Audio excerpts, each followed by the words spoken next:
The cold came early that year, sweeping down from the northern ridges before November had finished settling in. It pressed through barn walls, turned puddles to iron, and made the open road feel less like freedom and more like punishment. She had been walking for 3 days when she reached the valley. 18 years old, alone, and carrying everything she owned in a canvas pack that had seen better decades. A change of clothes, a folded knife, a half-empty box of crackers, a library card from a town she would never return to. The essentials, she had learned, were fewer than anyone told you. The valley was the kind of place that appeared on older maps, but not newer ones. A shallow crease between two wooded ridges, threaded by a creek that had gone mostly silent under a skin of ice. A gravel road ran along its eastern edge, and she had followed that road because it pointed away from the highway and toward something quieter. She had learned to prefer quiet. Quiet meant fewer people asking questions she didn't want to answer. She found the barn on the second afternoon. It was a modest structure, weathered to the color of old pewter, leaning slightly southward as though listening to something underground. The door hung open on one hinge.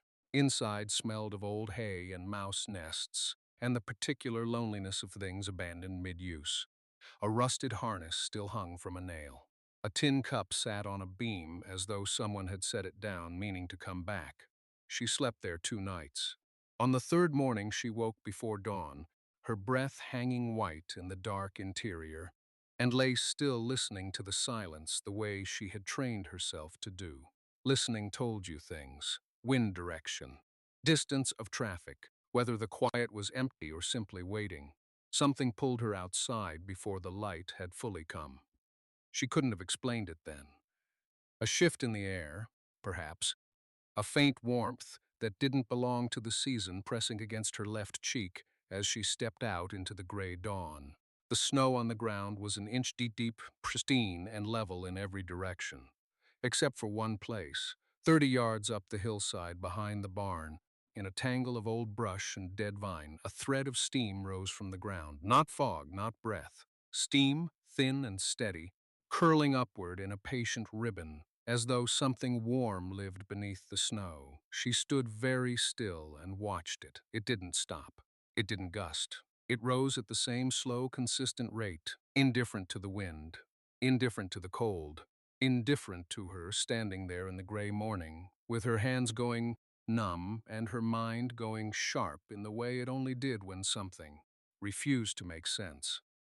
She pulled her coat tighter, adjusted the pack on her shoulders, and started up the hillside. The snow was deep enough to fill her boots with every step, but she didn't slow down. The brush grabbed at her coat as she climbed. Dried sumac and old bramble, stiff with cold, catching on her sleeves and dragging across her pack. She pushed through without pausing, keeping her eyes on the thread of steam above. It was still there, still rising. She reached the place where it came from and stopped. A pipe stuck out of the hillside at a low angle, maybe 4 inches across, its mouth pointed slightly upward. Cast iron, by the look of it, surface eaten to rough orange by decades of rust, the kind of rust that had come and come again many times over. Around its base, the snow had melted in a rough circle about the width of her outstretched arms, exposing dark soil and the pale yellow of dead grass underneath. A few inches of bare ground surrounded by white, with a pipe breathing into the morning air like something asleep and still alive. She crouched and held her palm a few inches from the mouth of it. Warmth. Not the sharp, concentrated heat of fire, something gentler, more even, like the exhaled air of a building that had been holding heat for a very long time. She pressed one hand against the hillside beside the pipe. The ground here was earthen, mostly tamped firm under the frost, but her fingers found something else part way up. She scraped away snow with the side of her boot. Beneath it, the angle of the hill wasn't quite natural, too flat along one plane, too deliberate. She stepped back and looked at the whole slope with fresh eyes. The brush was thick here, thicker than anywhere else on the hillside, as though something had encouraged it, or as though the ground beneath had shaped it over many years into a kind of living camouflage. Dead vines threaded through the bare woody stems in dense overlapping curtains. She started pulling them aside, working left from the pipe, then right. The cold bit at her fingers and she ignored it. She had gone about 6 feet to the right when her hand closed around something angular, metal, a handle, flush with the earthen wall, almost completely consumed by root matter and old vine. She worked both hands around it and pulled. Nothing at first. Then she felt it give, not swing outward, but shift, as though it was weighted on the inside. She planted her feet and leaned her whole body into it. The door opened outward with the slow grinding resistance of something that had not moved in a long time. Cold air exhaled from the gap, and then immediately something else pushed back. Warm air, green air, the smell of soil and growing things. The smell of water on root and leaf, thick and impossible, the smell that belonged to somewhere entirely different than a frozen hillside in the last week of November. She held the door and looked into the darkness beyond it. Her eyes hadn't adjusted yet. She could see almost nothing, but she could feel the warmth pouring out against her face. And somewhere in the dark, something was alive. She stood at the threshold and let her eyes adjust. The darkness inside was not complete. Somewhere deep in the space beyond the door, a faint orange glow pulsed at floor level, too steady to be fire, too dim to be electric. It reminded her of the pilot light on an old furnace. Something that had been burning quietly for years, unseen and unattended, waiting with no particular urgency for someone to finally open the door. She stepped through. The ground under her feet changed from frozen earth to something solid and smooth. Brick, she thought, or poured concrete. She shuffled forward carefully, her arms out, her eyes pulling at every available thread of light. The warm air wrapped around her like a thing with intention. After 2 weeks of cold that had worked its way into the seams of her jacket, and never, fully left, the warmth felt almost wrong, too sudden, too good. Her outstretched hand found a wooden shelf. She traced it. Glass containers, clay pots, a metal bin of something granular. Her fingers closed around the rim of a pot and felt the dry edge of soil, and then, just below the surface, the distinct cool moisture of earth that had been recently watered. She stood very still. Recently watered meant recent attention. Recent attention meant a person. She held her breath and listened. Nothing.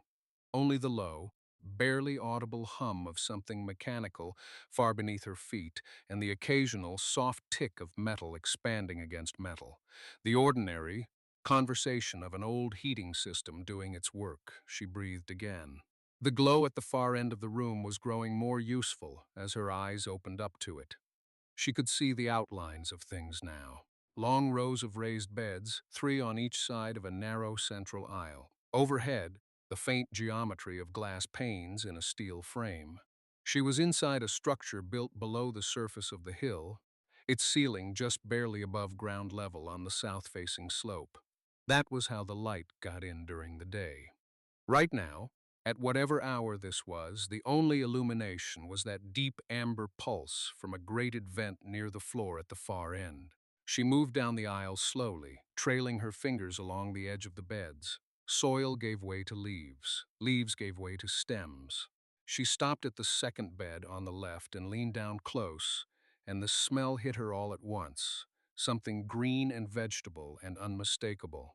She reached in carefully and felt the firm waxy skin of what her hand recognized before her mind caught up. A tomato, small, probably cherry-sized, and beside it more of the same, dozens of them, hanging on a vine in the near dark of an abandoned greenhouse, buried in a hillside in the middle of November, in the middle of nowhere, in the middle of a cold that had been trying to finish her off for weeks. She straightened up slowly. Her hands were shaking, and it had nothing to do with the cold. She stood in the dark and let herself breathe. That was all. Just breathe. In through the nose, out through the mouth, the way she had taught herself to do whenever panic tried to take hold, whenever the cold or the hunger or the sheer weight of being alone pushed too hard against the inside of her chest. She had learned that breathing was the one thing she could always control when nothing else was. The tomato was still in her hand. She had pulled it without thinking. The way you pull something you need before your better judgment catches up. She ate it standing there in the aisle between the planting beds, and the taste was so sharp and real and entirely out of place in this frozen November world that she had to press her free hand flat against the nearest table just to steady herself. Then she began to look properly. She moved slowly up the far side of the greenhouse, letting her eyes adjust fully to the amber glow coming from that grated vent. The light was steady, not flickering, which meant it was not flame. Some kind of low electrical source, maybe. A pilot light in a heating unit. She filed that away and kept moving. The beds were arranged in two long rows with a central aisle wide enough for a wheelbarrow. 8 beds in total, 4 to a side, each raised about 18 inches off the concrete floor on wooden frames she could tell had been built carefully and well, even if the wood had darkened with age. The frames were solid. She tested one with her weight, and it did not shift. Not all the beds were producing. The two nearest the door were mostly dead, a tangle of dried stalks, and something that might have been herbs once, but was now just dust and brittle, stems. She noted that without letting it disappoint her. Disappointment was a luxury she had stopped carrying a long time ago.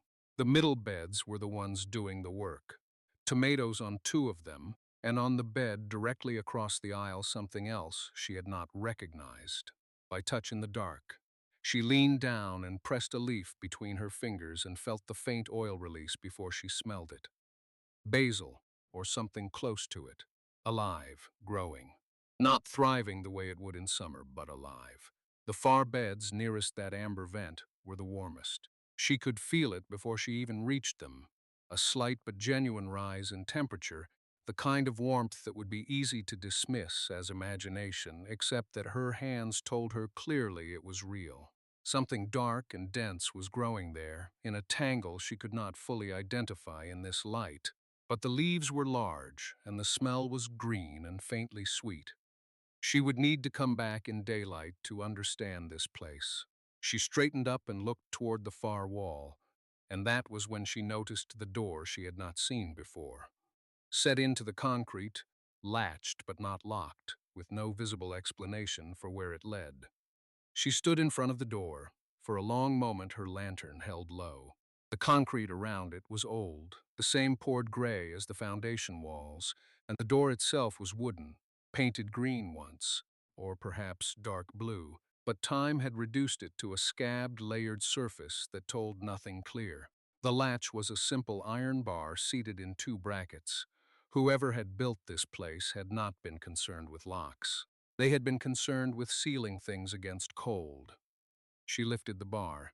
It moved with less resistance than she expected, as though the hinges had been oiled within the last decade, or the dry air inside had simply preserved the metal. The door swung inward, and the air that came through it was different. Cooler than the greenhouse, but warmer than the night outside. Still and slightly dusty, carrying the particular smell of enclosed spaces that have not been opened in a long time. Not rot, not decay.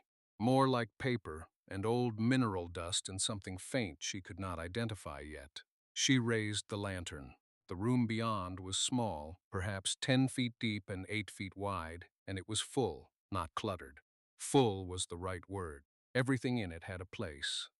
Wooden shelves ran along both side walls from floor to ceiling, and those shelves held a careful, considered arrangement of things. Clay pots nested inside one another, glass jars sealed with wax, labeled in handwriting too small to read from the doorway, several coils of copper tubing stacked horizontally in the corner, a pair of tools she recognized, tin snips, heavy pliers, and several she did not. On the center shelf at eye level sat a row of composition notebooks, the black and white speckled kind, perhaps a dozen of them, their spines outward and numbered in marker. Below those, glass containers held seeds, dozens of them, organized, labeled, stored in the particular deliberate way of someone who expected to come back. She moved inside slowly. The floor was packed earth, same as the greenhouse aisle. Her boots made almost no sound. She brought the lantern close to the jars of seeds and read the first few labels in the careful printed handwriting. Squash, Hungarian wax, early girl, amaranth, climbing bean, lemon, cucumber. The ink was faded but legible. The wax seals were intact. She reached for the first composition notebook and opened it. The handwriting inside was the same careful hand as the labels. Dense, neat, patient. The first page carried a date, March 1971, and a short paragraph she had to hold the lantern directly over to read. It was a planting record, soil temperature, germination notes, a column of observations written with the quiet precision of someone who had been doing this long enough to know which details mattered. She turned several pages slowly, scanning rather than reading, getting the shape of the thing. There were diagrams, cross-sections of the heating pipes, notes on the amber vent's airflow, drawings of the raised beds with measurements she recognized now as matching what was outside the door. Someone had built this place on purpose, maintained it for years, and then left it, intact, stocked, still breathing without ever coming back. She kept turning pages. The notebooks ran in sequence. She could see that from the spines, each one numbered in the same careful hand. This was the first. She scanned forward through the entries and watched the years accumulate in the margins. 1971 became 1972. The planting records gave way to longer paragraphs, observations about the heating system, notes on which varieties had performed well through a hard February which had failed. There were failures recorded without drama, just facts. The blight that took the early tomatoes in the second summer. The cracked fitting on the south pipe that had lost heat for 11 days before and she stopped on that word, backed up, read it again. Before she repaired it with the compound kept in the tin on the east shelf. She. She set the notebook down carefully on the workbench and moved the lantern toward the east shelf. There were several tins there, most of them unlabeled, one with a strip of cloth tape that read, "Pipe Compound." In that same printed hand, she pulled it down and pried the lid. The compound inside had dried and cracked along the edges, but was still solid at the center. She pressed one finger into it and felt it give slightly. Not dead. She put the tin back. She returned to the notebook. The entries after the pipe repair were different in tone. Not warmer, exactly, but more settled. Less like testing and more like reporting.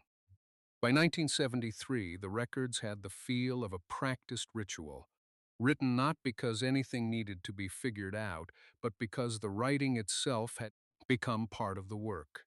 She documented what she planted, what she harvested, what she put up in jars.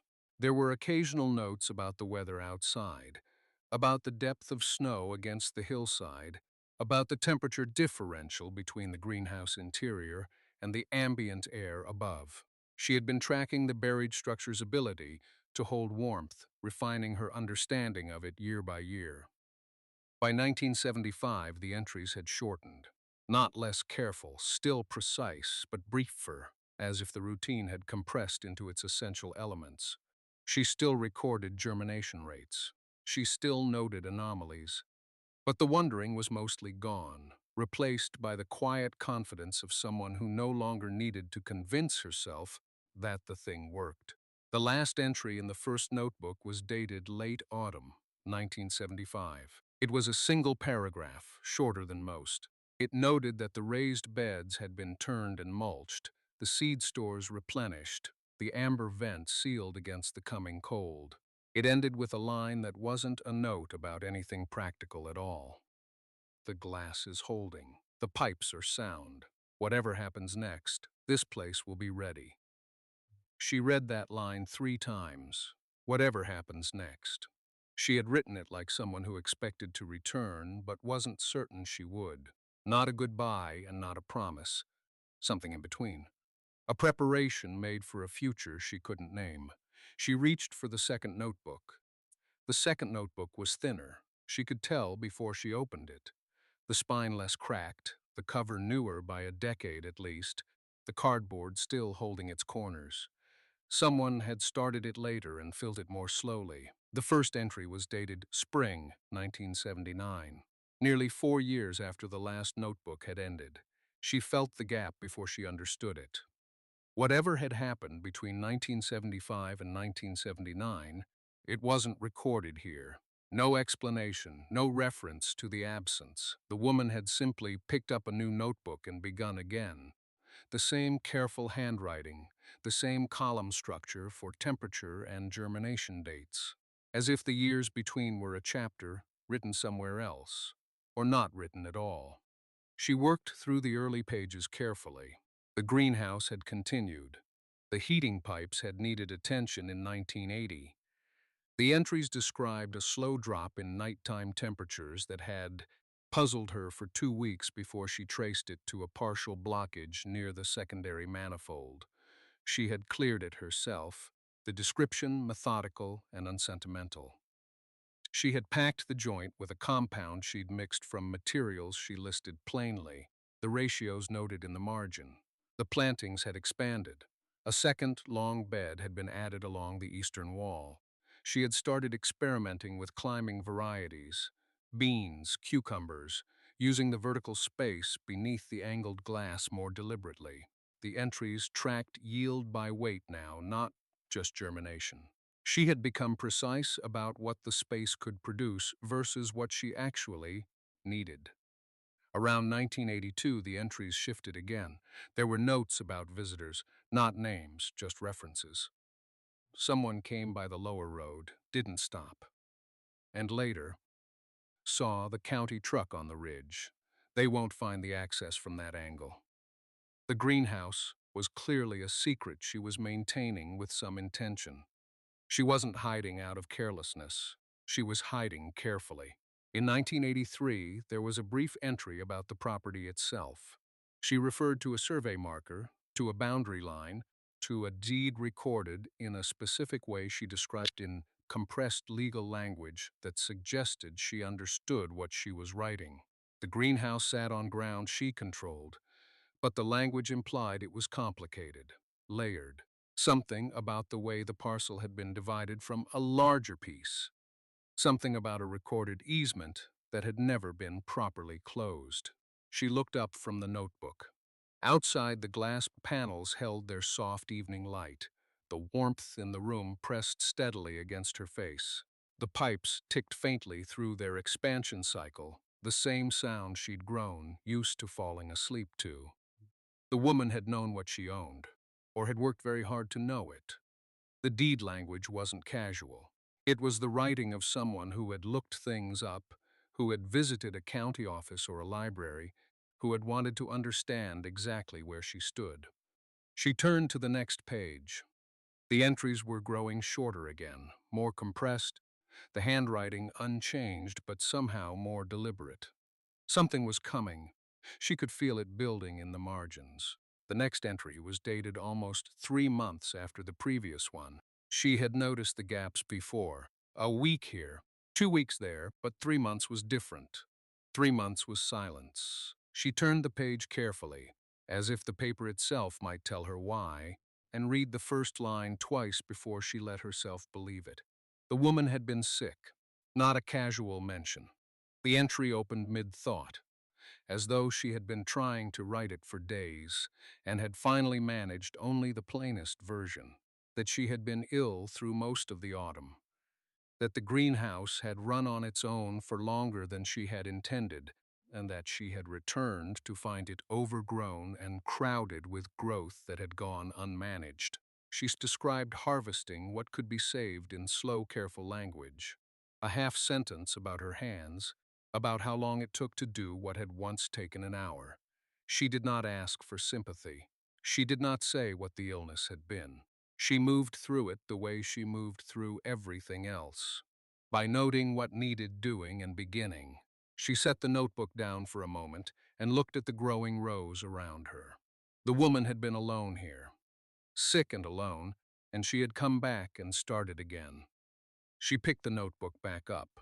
The entries following the illness were detailed in a new way, more careful, more precise, as though the interruption had sharpened something. The woman had begun keeping closer records of the heating system. She noted the output temperature, the behavior of certain pipes on cold nights, the difference between what the system produced on its own and what it could sustain if she made adjustments. There were small diagrams in the margins. Not technical drawings exactly, but practical sketches, the kind a person makes when they are trying to remember something they worked out by hand. She studied the diagrams closely. Some of what they showed she recognized. She had spent enough time crawling through the system in the weeks since she arrived that she could name most of the components the woman was drawing. But one sketch in particular showed a section she had not yet located, a secondary line branching off from the main run near the back wall, leading somewhere the woman had labeled only with a word she had circled twice: storage.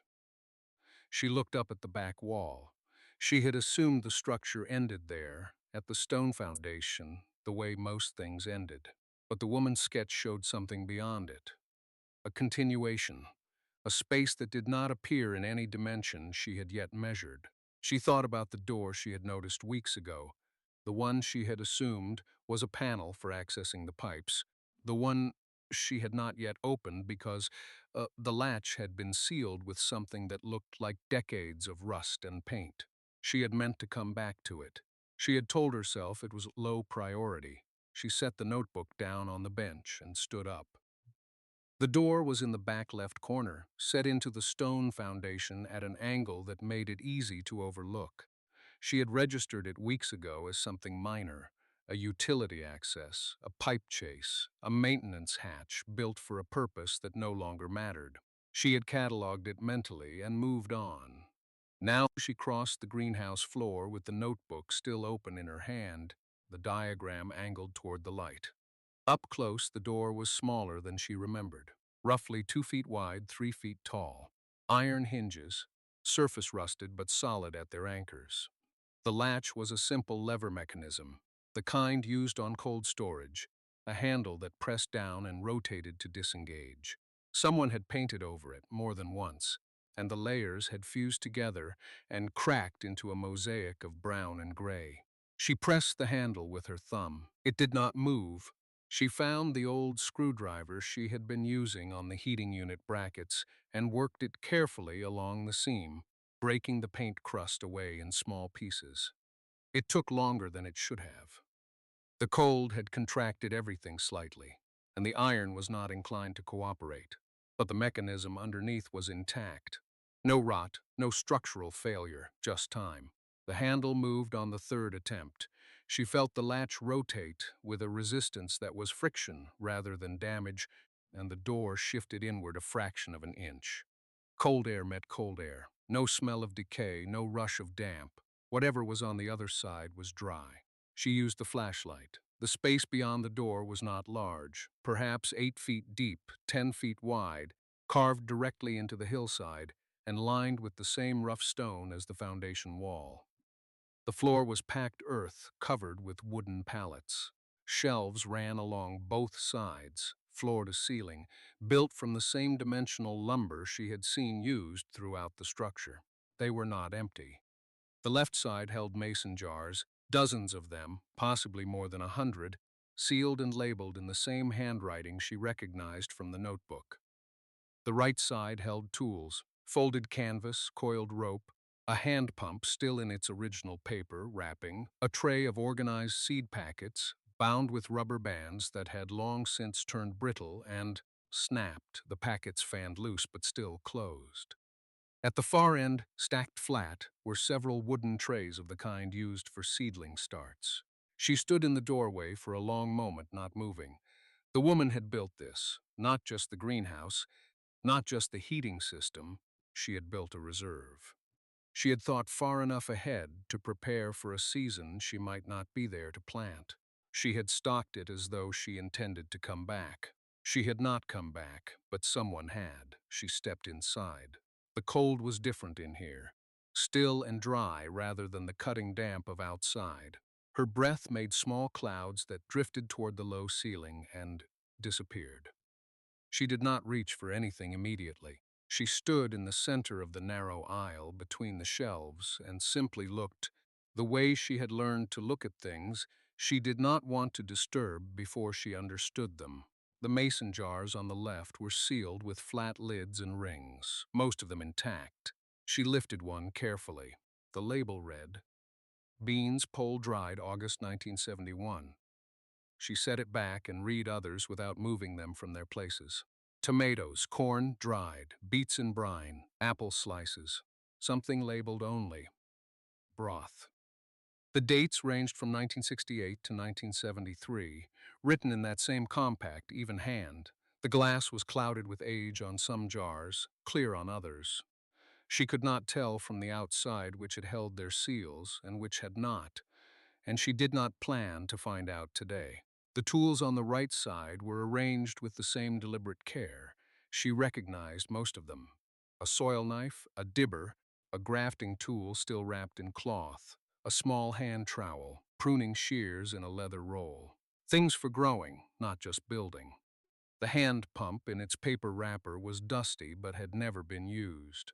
She checked the wrapper at the seam and found it still glued shut. The seed packets were the thing she kept returning to. She counted them without touching.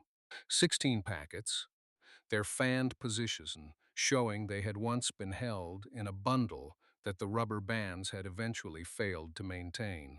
The paper was yellowed but not rotted. Dry storage in a sealed room had been kind to them. She knew that old seeds were not reliable. She knew germination rates dropped with every year past their prime.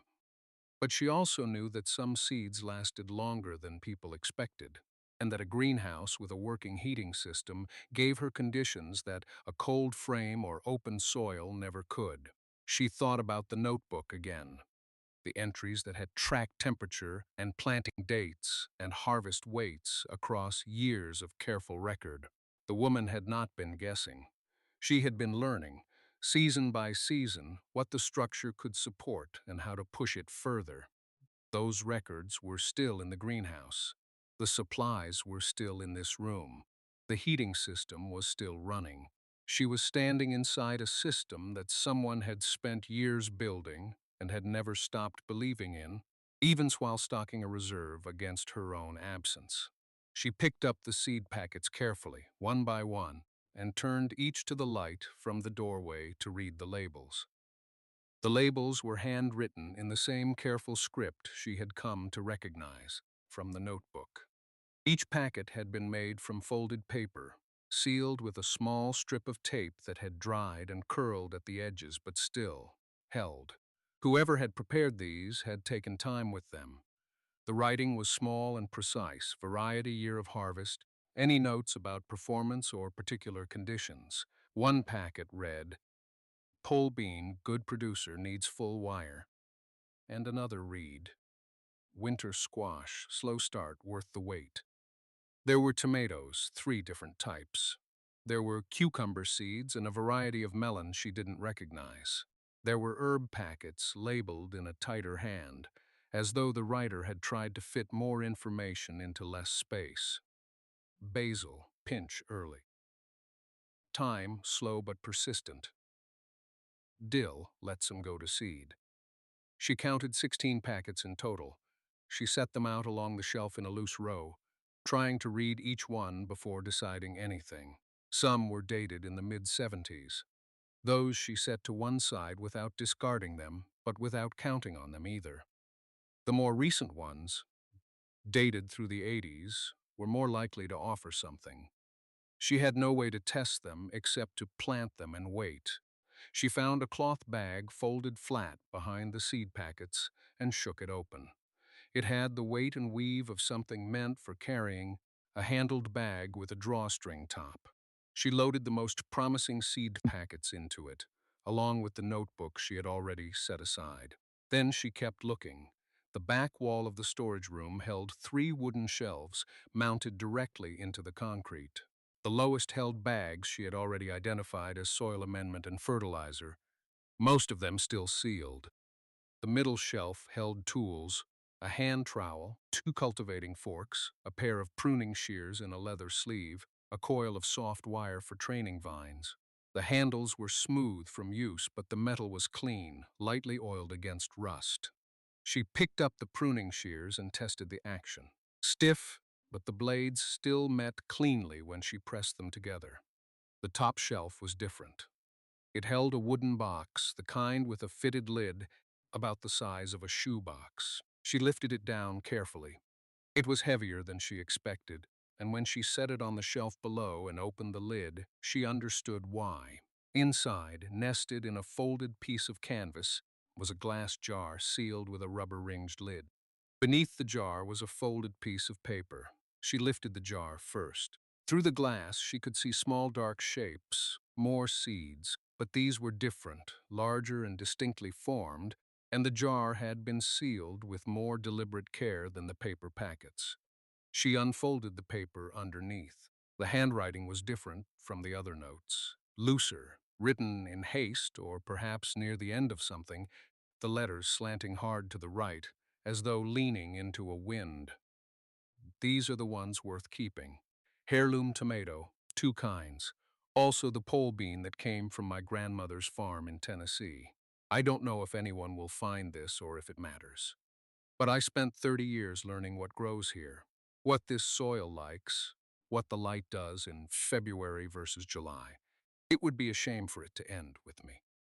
If you're reading this, the place chose you. Take care of it. She read it twice, then she folded it carefully along its original creases and placed it back beneath the jar. Outside, the wind had dropped. Through the glass panels above her, the late afternoon sky had softened to the color of pewter, and the last light falling through the snow-covered roof threw a diffuse, even glow across the rows. The heater ticked steadily in its alcove. The smell of earth and green growing things filled the air the way it always did now, familiar enough that she only noticed it when she made herself pay attention. She stood there for a moment with the wooden box in her hands. 30 years. Someone had spent 30 years learning this place, its soil, its light, its particular rhythms, and had left it behind with nothing but careful preparations and a note that expected no one. She thought about what it meant to build something that long and then leave it to chance. She thought about what it meant to be the chance it had been left to. She carried the box back to the workbench and set it next to the oil lamp. She would find a way to store the seeds properly through the rest of winter. She would test the soil in the side beds with the amendment from the lower shelf. She would learn to use the pruning shears on the grapevines before the season turned, because she had read enough in the old notebooks to know that timing mattered. There were still problems she hadn't solved. The question of the land, of her right to be here, of what came after winter. None of it was settled. She knew that. But she was warm. She had food growing 8 feet away.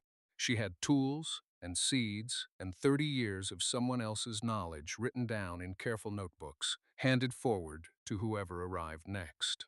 She lit the oil lamp. The flame caught and steadied, throwing a soft circle of gold across the workbench, across the seed jar, across her own hands resting on the worn wood surface. She picked up the pruning shears again, tested the action once more, and began to work the stiffness out of the hinge. There was a lot to learn. She intended to learn all of it.